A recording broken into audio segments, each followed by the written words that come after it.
Eu tenho que continuar.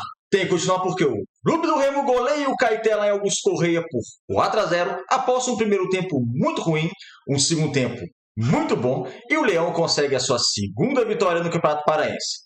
É o clube com o melhor número de gols marcados e também a melhor defesa da competição. Então, no vídeo de hoje, vamos analisar como foi esse confronto. Meu nome é César Marinho, sou criador do canal Bastidores e convido a todos que não conheçam o meu trabalho a conhecerem através desse vídeo e de vídeos antigos. Gostando? Se inscreva no canal, deixe seu like, acione as notificações e comente. Podem comentar à vontade, concordando ou discordando de mim, sempre dando a opinião de vocês. É bem bacana, assim o YouTube vai entender que vocês estão gostando do nosso conteúdo e vai compartilhar o nosso conteúdo para as demais pessoas.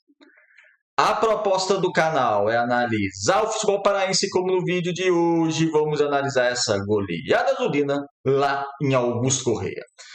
Como eu disse na introdução, aí na tela aí com vocês a rede social do Clube do Remo, né, com a imagem dos gols do final da partida, 4-0. Nós vamos ter que debater bastante sobre esse jogo, o que aconteceu, principalmente duas partes bem distintas do confronto. Mas primeiro vamos falar uma questão do VAR rapidamente, porque o segundo gol do Clube do Remo foi visto pelo VAR, só que a câmera era horrível.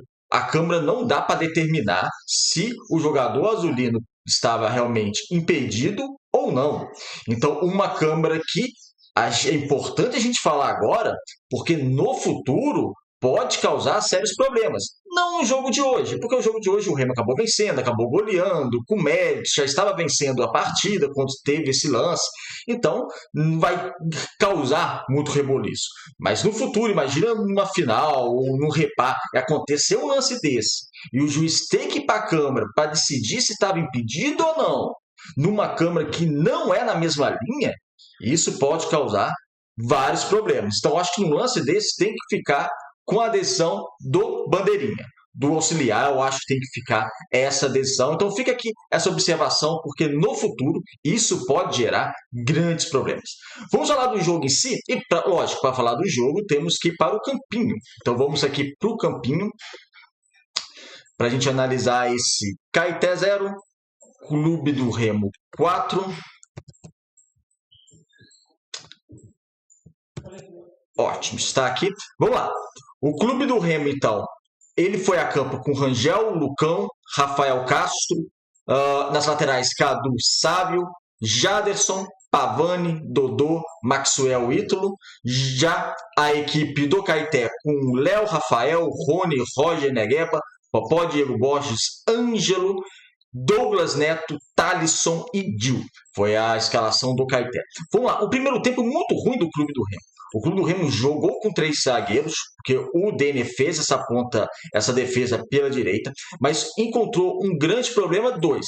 Primeiro, o adversário. O adversário foi superior ao Clube do Remo na primeira parte. O Marcelo Rangel fez no mínimo 2 boas defesas. O Thalisson muito forte aqui pela ponta esquerda, causando bastante perigo, tendo uma aproximação também do Douglas Neto em termos de finalização. O Ângelo conseguiu controlar muito bem o meio-campo. O meio-campo foi o problema também do Remo no segundo tempo.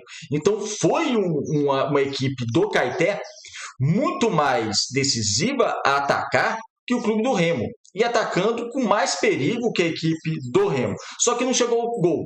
Então, a partir desse momento que não chega o gol, você é uma equipe inferior tecnicamente, você não consegue chegar ao gol de uma equipe que é superior a você, isso você pode pagar a conta depois, e no segundo tempo acabou pagando a equipe do Caeté. O Remo, o grande problema, ao meu ver, do Remo no primeiro tempo foi a questão do meio-campo, porque você tinha os 3 zagueiros, e você tinha o Cadu mais solto para atacar pelo lado direito, não conseguiu atacar tanto na partida como atacou no primeiro jogo. O Sábio podendo atacar pela esquerda, mas um pouquinho mais recuado, e o meio-campo sem aproximação. Muitas vezes você tinha até um Pavani e um Jaderson, um junto com o outro, só que o Dodô não foi esse meia de articulação. O Dodô caía aberto como terceiro atacante, ele foi realmente um meio atacante, caía pela direita, caía pela esquerda, só que aconteceu um buraco nesse meio-campo aqui do Clube do Remo na intermediária ofensiva, que facilitou muito a marcação do Caeté, porque não teve aproximação. Então o Remo jogou na primeira parte com uma linha ofensiva, um espaço, uma linha de meio-campo, um espaço e a linha defensiva. E entre o espaço do meio-campo para a linha de ataque, uma ausência de jogadores que facilitou bastante as investidas de marcação da equipe lá de Bragança. Então, isso dificultou muito o clube do Remo, a questão da falta de aproximação com o ataque. Aconteceu nessa questão, o Ítalo sai muito da área, isso já não é bom. O Ítalo pode até fazer um pivô, mas mais ou menos daqui, da meia-lua, não saem tanto. Então o Ítalo saiu muito da área, não conseguia produzir.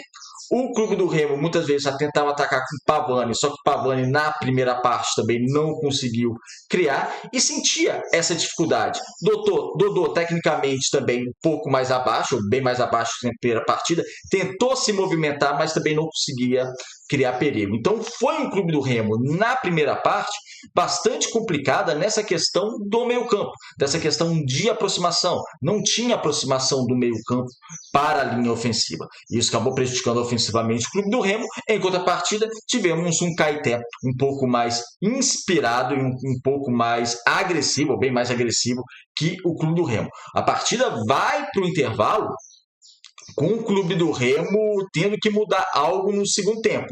Primeiro que teve uma primeira mudança tática. O Denner ele continuou na segunda parte. O Denner continuou jogando como um zagueiro pela direita, mas algumas vezes ele já ia para o meio. Tanto é que ele vai até quase a área do Caeté e ele faz uma finalização para a boa defesa do goleiro Léo. Nessa altura, o Remo jogou com 2 zagueiros. É interessante a gente falar isso, porque por mais que o Remo tenha jogado um 3-4-3, não significa que 3-4-3 o Remo jogou os 90 minutos. Não, depende do cenário da partida, depende de outras situações. Então, em algum momento do segundo tempo, em alguns momentos, o Denner ele faz sim uma função de meio-campista e isso possibilitou um pouquinho mais de aproximação tanto do Jaderson quanto também do Pavani no sistema de ataque. Quando o Denner voltou a jogar como terceiro zagueiro, realmente, de fato, somente quando o clube do Remo estava sem a bola, o clube do Remo já tinha um posicionamento melhor do meio-campo, já havia um cansaço também da equipe do Caeté, e o Remo, por ter uma qualidade superior ao seu adversário, conseguiu controlar melhor a partida.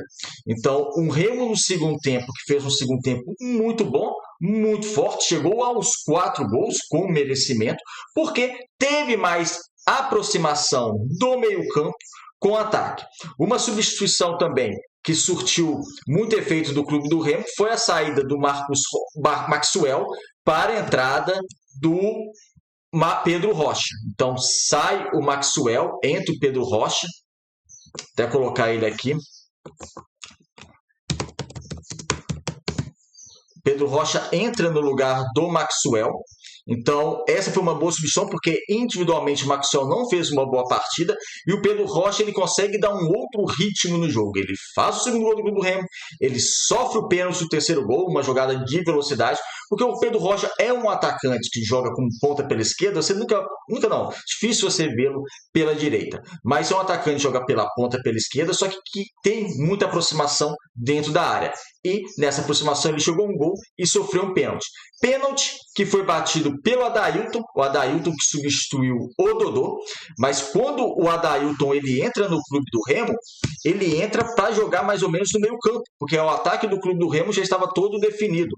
Então o Adailton ele substitui o Dodô, sai o Dodô, que também não fez uma boa partida, o Dodô, entra o Adailton para jogar mais ou menos como meia, só que ele como meio campo não é tão forte dele, então isso precisa ser visto também, essa questão de meio-campistas de armação para o clube do Remo, porque hoje o clube do Remo tem o Dodô e o Pavani de meia de articulação, mas o Dodô, só que o Dodô está jogando muito como meio atacante mesmo, como terceiro homem de ataque. O Pavani, mesma função de campo do ano passado, jogando como um segundo volante. Então o Remo precisa olhar essa questão de meia de articulação um pouco que urgente. As substituições, como eu disse, surtiram bastante efeito, principalmente da questão do Pedro Rocha.